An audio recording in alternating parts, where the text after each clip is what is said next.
Let me tell you a story. I was first introduced to Rakshit Shetty and his love for cinema with his 2019 action adventure comedy Avane Shriman Narayana. I still remember watching the trailer and feeling amazed by Rakshit's attention to detail and his knack for unique storytelling. Yes, I agree that not everything he did in that film was unique. Some portions of his film did seem inspired by signature storytelling techniques of renowned filmmakers outside India. But after watching Avane Shriman Narayana, I was very happy with the fact that there are modern Indian filmmakers like him who clearly understand the difference between taking inspiration and using something shot by shot, frame by frame. He did include a few bits and pieces that will remind you of filmmakers like Edgar Wright, but you will still not complain because the efforts put into watching something, learning from it, and executing it by giving a personal touch are clearly evident till the last frame. Then came 2022, and this time I did not miss the chance of witnessing Rakshit's next cinematic adventure, this time a story of eternal camaraderie that took me on a philosophical journey to attain nirvana. 777 Charlie brought tears to my eyes and once again made me applaud Rakshit Shetty for his determination to tell a heartwarming story that included a few inspirations. I was totally in love with his approach to storytelling, and then I started looking him up online. And I did come across his previous filmography, which included a title that sounded very familiar because I had heard it before. But honestly, I could not go back and start watching it. This was nothing new for me because there are a lot of films that have caught my attention, but I am only able to start watching them at the right place and at the right time. And I was pretty sure that there will be a right time for me to watch this film.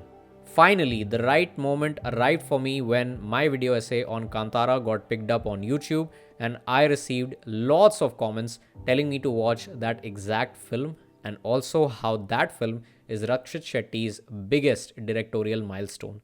And that film was none other than Ulidavaru Kandanthe. Now, before I get into more details about my experience of watching this film, I just want to say thank you to each and everyone for recommending me not just Ulidavaru Kandanthe, but many more such brilliant pieces of cinema. However, there is one problem that many a times I miss out the recommendations that you give me in the YouTube comments. Sometimes it gets very difficult to keep a track of all the lovely recommendations that you have sent me in the comment section. And I know this might sound very ambitious, but I don't want to skip out on any of the recommendations that you guys give me. But again, like I said, it gets difficult to keep a track of all of them. In the YouTube comments, I have to reply to each and every comment. Sometimes it gets a little difficult for me. I want to ease out the process for you and for me to recommend content to each other, recommend all the great movies and TV shows that we both are watching in a much better manner and in a much more intimate manner. And that is why I'm here to talk about the Nokio app, which has very kindly sponsored this video. Nokio is an app for cinephiles like you and me where you can send me your recommendations in the form of a personal chat. Just follow me on the Nokio app, send me a movie or a TV show recommendation, and it will automatically start a chat between us. Including me, you can also follow your other favorite creators and check out their recommendations as well.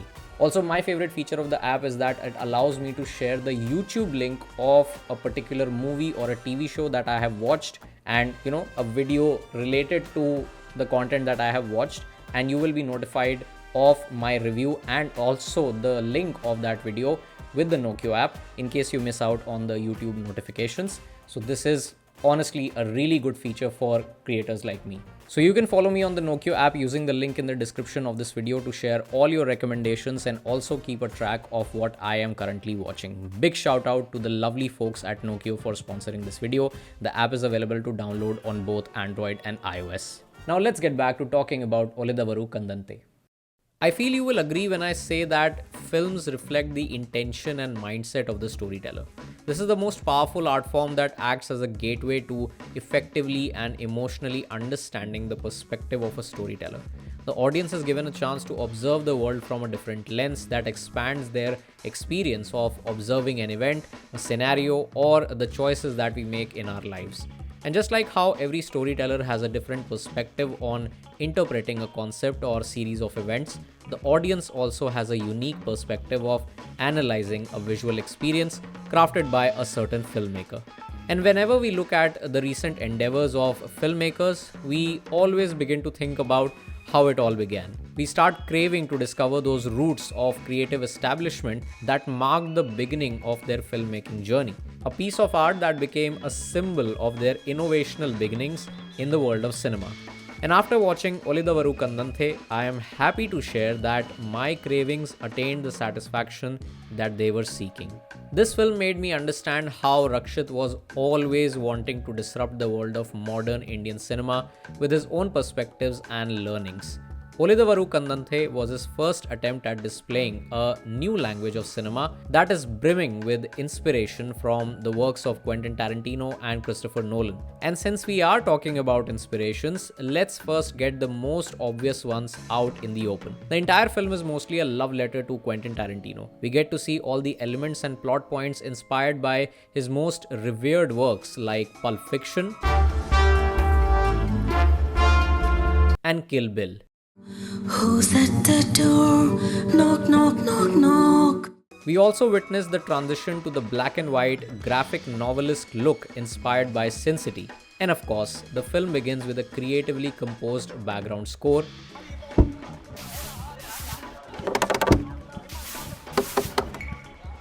that is very reminiscent of his choices in his later films. The names of Antonio Montana from Scarface, Vijay Dinanath Chauhan from Agnipath, and also this dialogue.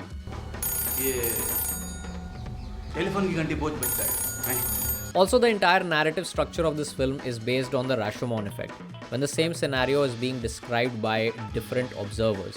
Now, you might feel that there is no originality in this film because it rather seems like a reconstructed version of ideas taken from different directors and presenting them all in a duration of 2 hours 35 minutes.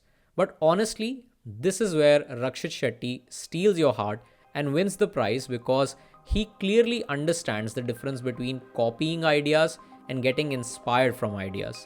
The concept is the same, but the execution is what makes it different from the original.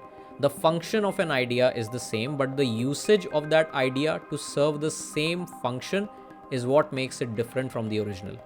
That is why I respect Rakshit Shetty's choices of filmmaking. Yes, he knows that a lot of people will recognize the similarities between his creative efforts and those of Tarantino and Nolan, but you cannot accuse him of copying something shot by shot and frame by frame.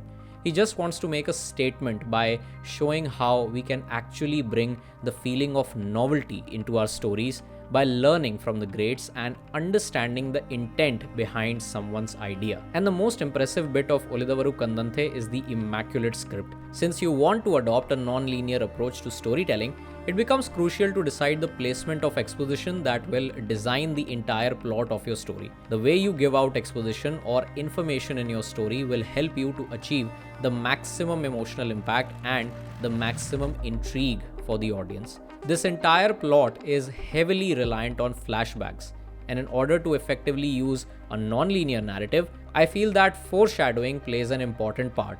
For me, the best example of foreshadowing is the character placement for Satisha, aka Democracy. When we are listening to the incident from the perspective of Richie, we notice Democracy and his friends being a part of the Janmashtami festival.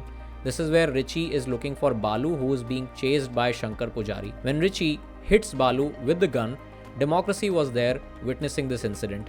Then we cut to the chapter of Munna, and in this scene, meet Democracy once again right before witnessing this incident. His face paint becomes the link between these two plot points, and we start connecting the dots in our heads. There are many more such great uses of foreshadowing to carefully construct the narrative and reveal every exposition at the right time. I'm really happy that I finally got the chance to watch Ulidavaru Kandanthe, and once again, I'm very grateful to all of you for recommending me this film. Download Nokio using the links in description and follow Long Live Cinema.